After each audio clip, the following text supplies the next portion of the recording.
oftentimes when we have results from clients and then they come in with 1+ of malaria, and then I do microscopy and they say, and I don't see any malaria parasite.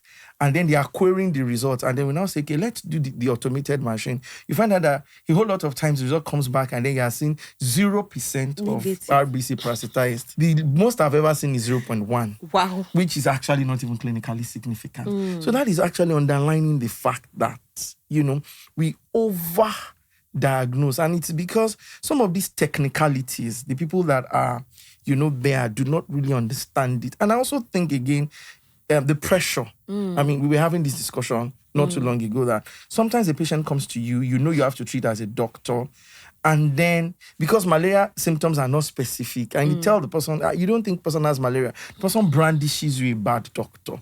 You don't know what you are doing. So I see a lot of healthcare providers just kind of doing it to just to dismiss the patient because of the pressure and because of certain things that a whole lot of our allied people in the allied fields also do. Someone walks into a pharmacy and the pharmacist by default thinks this person has malaria, and you go to a primary health center, you are probably seeing a nurse on duty and the person thinks, by default you have malaria. So these things over time has actually enabled, contributed to the overdiagnosis of malaria